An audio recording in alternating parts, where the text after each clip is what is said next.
Hello everyone, and welcome back to English Stories 101. I'm Sid, your host. Today we have a very special story for you. It's about a young woman who faced many challenges in her life. Her name is Sarah Chen, and she's here to share her incredible journey with us. This is a story about kindness, patience, and finding true love when you least expect it. Sarah, welcome. Please tell us your story. Thank you, Sid. My name is Sarah Chen, and I am 20 years old. I live with my father, my On stepmother, artificial intelligence and and my stepsister, education. Emily. My Today mother we'll passed explore its away when I impact was on very learning. young. I barely remember her face, but I remember her warmth and her kindness. My father loved me very much.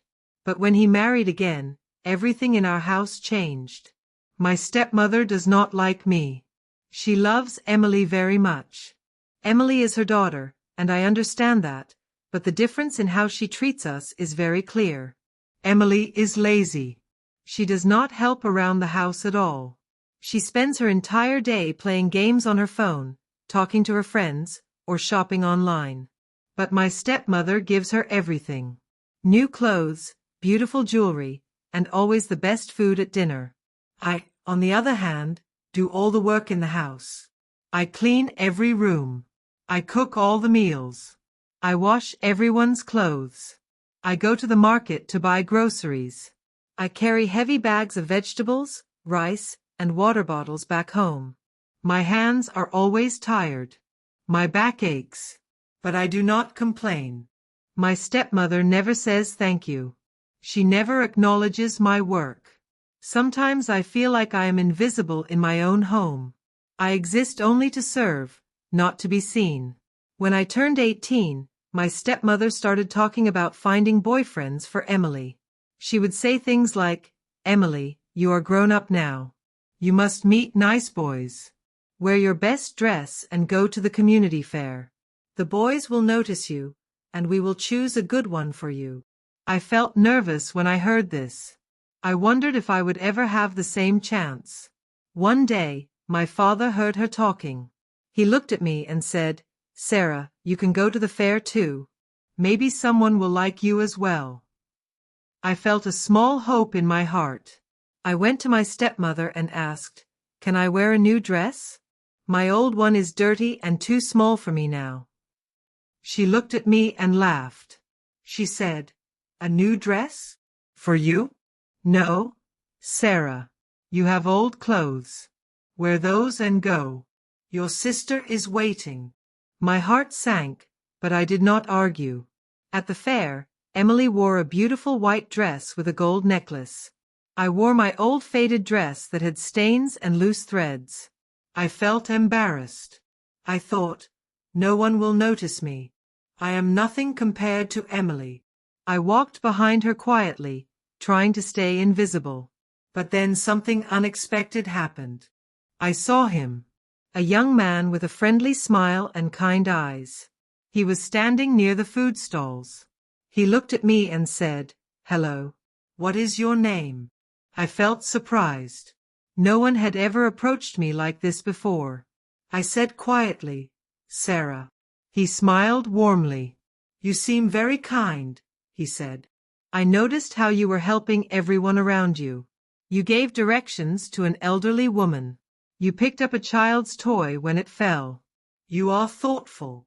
I did not know what to say. My heart was beating fast. But my stepsister frowned. She grabbed my arm and said, "We must go now. Mother is waiting for us." She pulled me away quickly. But before I left, the young man smiled at me one more time. The next week, my stepmother had a strange plan. She called me and Emily into the living room.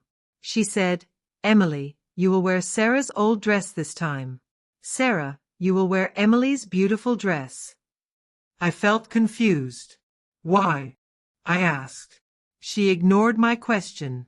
"Just do what I say," she snapped. I felt nervous. Will this work? I thought. But I had no choice. We went to the fair again. This time I wore Emily's beautiful white dress and her gold necklace. I looked in the mirror before leaving and barely recognized myself. I looked different. I looked beautiful. When we arrived at the fair, everything changed. People noticed me. They smiled at me. Some whispered to each other, "Who is she? She looks so beautiful." The young man came to me immediately.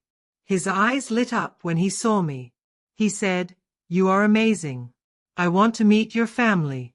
Can I visit your home?" I felt shocked. My stepsister was standing right there. She was angry. Her face turned red with jealousy. She said nothing, but I could feel her hatred. My stepmother looked unhappy too. She had expected Emily to get all the attention, not me. A few days later, my stepmother asked me to go to the park to collect flowers for decoration. The park was far from our house. I felt a little afraid, but I went anyway because I always obeyed. While I was walking in the park, I slipped on wet grass. I fell hard and hurt my leg badly. I could not stand up. I could not walk home. I felt scared and alone. I took out my phone and called the young man. I did not have anyone else to call. He answered immediately. When I told him what happened, he said, "Stay there. I am coming right now." He came quickly. He found me sitting on the ground, crying from pain. He carried me in his arms all the way to his car. Then he drove me home. He brought food for me. He brought medicine. And every single day after that, he visited me until I got better. I felt so thankful.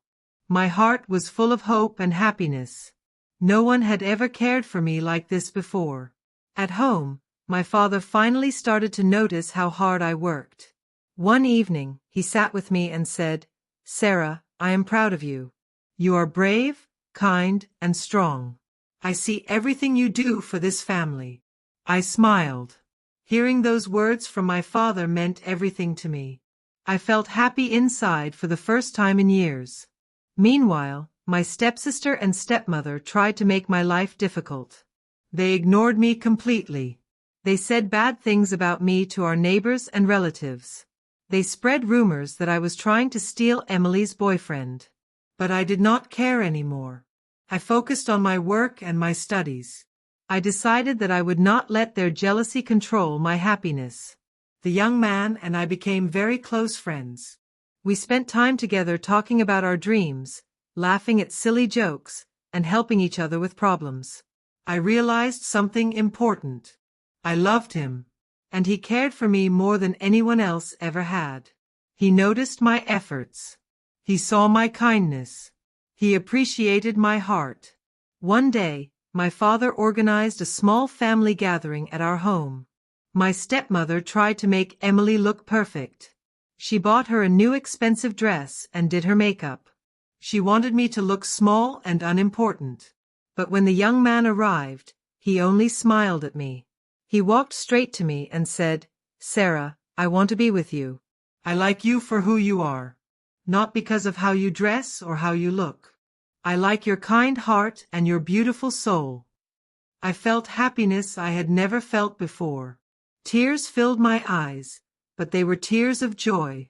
My father smiled at me and said, "Sarah, you deserve all the good things in life."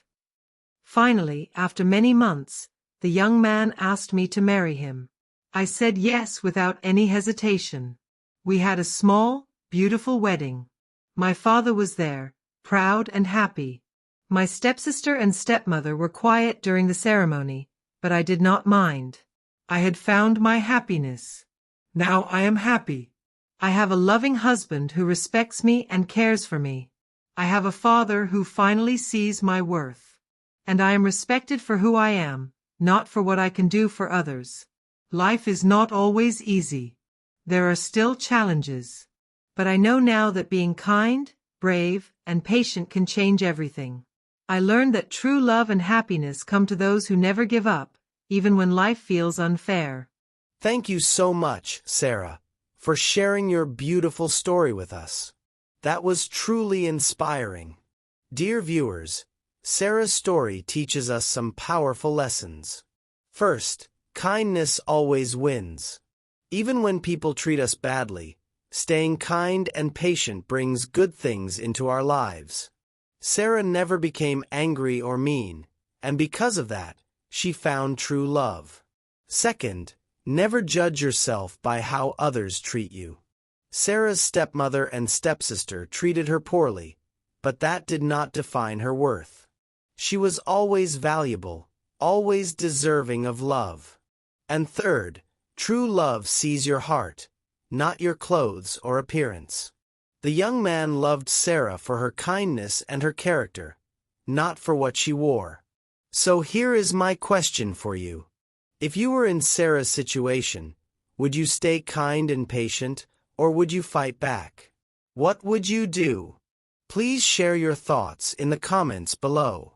If this story touched your heart, please hit the like button, share this video with your friends and family, and subscribe to English Stories _101 for more inspiring stories every week. Remember, no matter how difficult life gets, never give up on kindness. Your reward will come. Thank you for watching. I'm Sid, and I'll see you in the next story. Goodbye.